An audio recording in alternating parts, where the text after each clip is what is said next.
Bom dia a todos e a todas.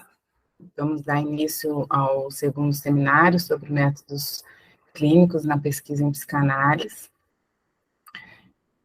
Gostaria de dar boas-vindas a todos, todas aqui presentes. É um prazer tê-lo aqui com a gente hoje, para a gente poder trocar um pouco das nossas experiências sobre nossos trabalhos como pesquisadores e pesquisadoras nos nossos programas de pós-graduação. Esse seminário é o segundo, que está sendo organizado pelo GT Psicanálise Clínica Ampliada, vinculado à Associação Nacional de Pesquisa e Pós-Graduação em Psicologia, a ANPEP. Mas a mentora desse seminário mesmo é a professora Cassandra, que o ano passado, né, procurou no GT e para a gente criar um ambiente, né, um momento para a gente poder falar das nossas pesquisas, das nossas dificuldades, como pesquisadores aí nesse campo da clínica. E foi muito bom o evento do ano passado, e a Cassandra mesmo decidiu, né, assim, que fazer esse segundo encontro, porque a gente sente necessidade, sente falta de ter essa interlocução. Nós, do GT, né, da Psicanálise Clínica Ampliada, temos produções, né, expressivas aí na pesquisa fundamentadas na teoria psicanalítica, no método psicanalítico.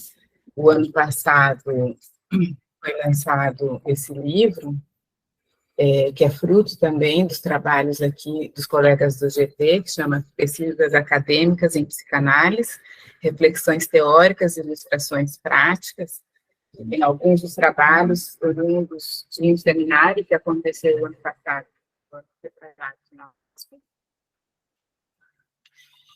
E, então, assim, esse momento é importante porque são muitos desafios que nós encontramos para realizar as pesquisas.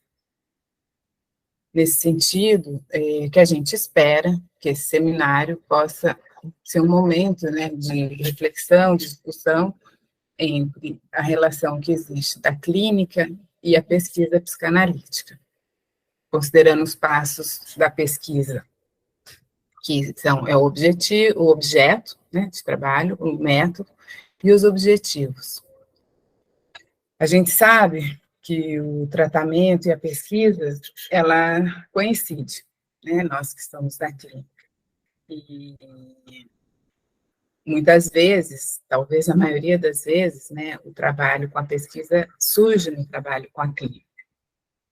E aí a gente tem um campo, assim, delicado de tratar a pesquisa, porque, diferente das pesquisas básicas ou de outras áreas que a gente faz um experimento em objetos, ou mesmo com entrevistas com pessoas, ou questionários, né, assim, a clínica, a gente trabalha com material inconsciente, com algo subjetivo, que a própria, o método, né, da psicanálise é uma experiência de pesquisa do inconsciente. Então, o tempo todo a gente está fazendo pesquisa, e de vez em quando, algumas coisas que acontecem no setting nos suscitam a investigar um pouco mais, né, as questões teóricas. Então, a gente tem um impasse aí com a questão ética, né, com os pacientes, que esse é um dos assuntos que a gente pretende tratar aqui. Nós sabemos também que nós, analistas e pesquisadores, a gente não está neutro, né, no nosso campo, no sentido de não ter objetivos, nem fazer a clínica, né, em um approach teórico, exclusivamente empírico, no processo psicanalítico. Muito pelo contrário, né, a psicanálise é a parte ativa na construção do campo, uma vez que cabe, né, a nós instaurar as condições metodológicas que permitem a análise.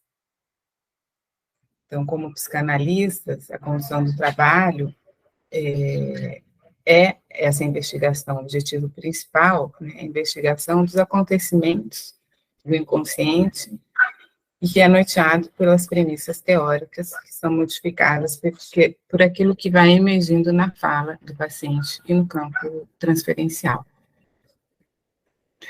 Então, hoje, pretendemos nos debruçar um pouco mais sobre as diferentes temáticas teóricos clínicas das pesquisas com o método clínico psicanalítico, na direção de ampliar nossas interlocuções. Eu quero agradecer, né, os nossos colegas do GT, professora Moná, professora Beth, professor Érico, por ter atendido o nosso convite de vir trocar um pouco das suas experiências aqui e fazer essas interlocuções com a gente. E nós temos 2 convidados externos, a professora Adriana Lourenço Russo, aqui da UEL, e a professora Inês Loureiro, que infelizmente não vai poder estar com a gente por uma questão de problema de saúde, uma intercorrência de saúde. Nós soubemos disso ontem à tarde, então, assim, foi uma surpresa, né, assim, infelizmente um acontecimento, e a gente não vai poder estar, né, contando com a presença dela, mas a programação segue, a gente se reorganizou aqui para manter a organização dos trabalhos. Também quero agradecer à professora Cassandra por ter tido a iniciativa e nos estimular na organização do seminário, e agradecer os alunos da pós-graduação e da graduação, tanto da UFMG, quanto da UEL e da Unesp, que colaboraram aí na nossa organização. O evento, ele é uma iniciativa do GT, como eu falei, em parceria com o programa de pós-graduação da UFMG, onde está inserida a professora Cassandra, da Unesp de Bauru, onde está o professor Érico, que é o vice-coordenador do GT, e aqui da UEL, do Programa de Pós-Graduação em Psicologia, que estou representando aqui como, nesses 2 próximos anos, como coordenadora do GT. Então, é muito bom para nós, para os nossos programas, a gente ter esse espaço, né, de trabalho, para poder aí, fazer essas interlocuções, como eu falei. Então, queria desejar a todos nós um bom trabalho, um bom evento, e eu passo agora a palavra para a professora Cassandra.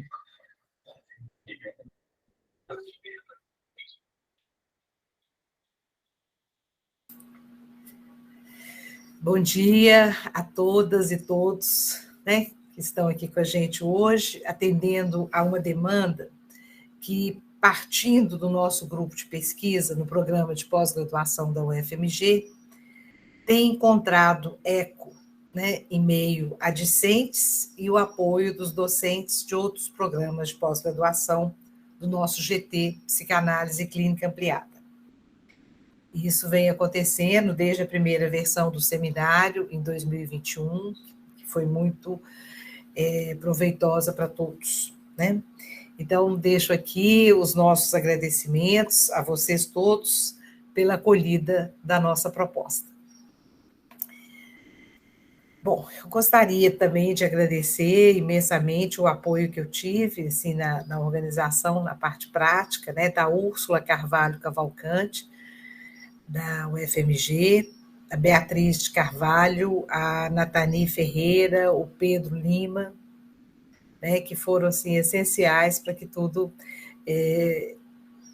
ocorresse e ocorra bem ao longo do dia. Bom, gente, falar de método clínico na pesquisa em psicanálise pede, antes de mais nada, uma consideração acerca da aparente contradição que se faz presente quando fazemos uma justaposição dos termos método clínico, método de pesquisa. Primeiro, porque a palavra método logo nos remete ao método cartesiano de investigação e que deriva de um determinado estilo que nos ensina a conduzir o raciocínio através de deduções e demonstrações, provando a cada passo as hipóteses até chegar a uma verdade indubitável. No entanto, quando falamos em método clínico, logo pensamos no contexto psicanalítico e nos lembramos de quão incisivo foi Freud em relação à necessidade premente de se desviar do positivismo científico de sua época para criar a ciência psicanalítica. Ciência que valoriza sobremaneira a importância de cada detalhe, mesmo que esse detalhe seja desprovido de aparente significação. Ciência que valoriza as rupturas, as descontinuidades do discurso, os lapsos, os fragmentos minêmicos. Nós, todos aqui, aceitamos muito bem, que a subjetividade não é efeito de um encadeamento lógico. O material com que trabalhamos, de modo artesanal, é uma sobreposição de elementos aparentemente incompatíveis. Trabalhamos com os fragmentos, um a um. E assim vamos vislumbrando a singularidade de cada sujeito. Portanto, ficamos a muitas léguas de distância do método cartesiano. Tudo bem, né? Eu acho que nós temos que reconhecer que isso nem nos aflige mais. No entanto, a aflição ressurge na hora da importação da experiência vivenciada com o método clínico para o texto escrito, o texto acadêmico. O que pode ser registrado e publicado?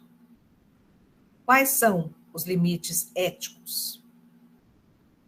Qual a quantidade de material clínico deve aparecer? Devemos construir o caso todo? E a questão ética? Devemos mostrar um pedaço? E se o leitor não entende? Mostrar um pedacinho de uma vinheta? Ela pode ser falsa. Afinal de contas, o que o Comitê de Ética das universidades permite?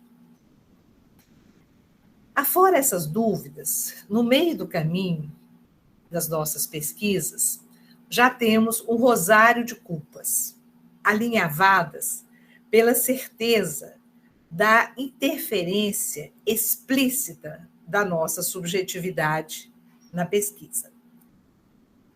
E também, logicamente, em todas as etapas da escolha metodológica. Está lá a nossa subjetividade, a nossa singularidade à frente.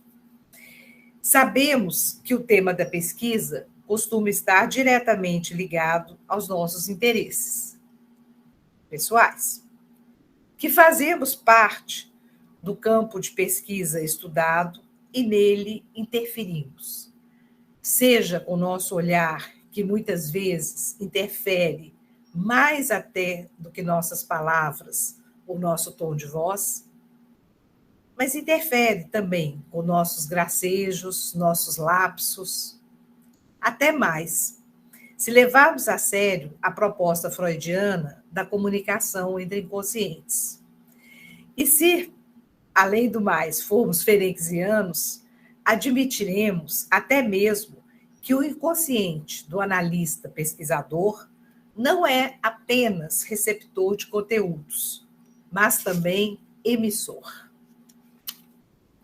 E ao dizer isso, já estamos deixando explícito que a eleição de um estilo de pensamento psicanalítico, além de possuir consequências clínicas nada desprezíveis, também interfere no viés metodológico.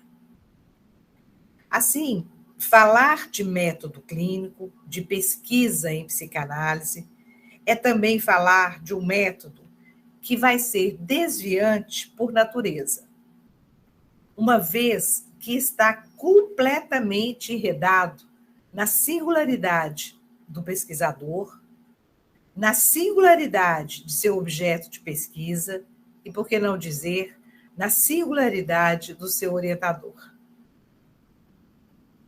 A Gestalt, resultante do encaixe de todas essas pedras coloridas, né, coloridas pela singularidade dos atores, é que dará a configuração final de uma dissertação ou tese, fazendo com que cada uma seja como um mosaico bizantino, completamente diferente das obras que o antecederam e inspiraram. Exatamente por isso é que precisamos continuar discutindo e construindo métodos. Métodos que incluam todos os desvios que já foram feitos e que inaugurem outros tantos desvios. No intuito de disparar essa discussão, os meus orientandos levantaram 4 questões que são frequentes, dentre outras tantas, que eles enfrentam ao longo da escrita da dissertação ou da tese. Nós enviamos essas questões aos nossos palestrantes com a solicitação de que, em algum momento de sua fala, seja possível abordar algum desses temas, né? Então, vamos ler essas perguntas. Eu peço aí ao pessoal para colocar aí na tela as perguntas, por favor.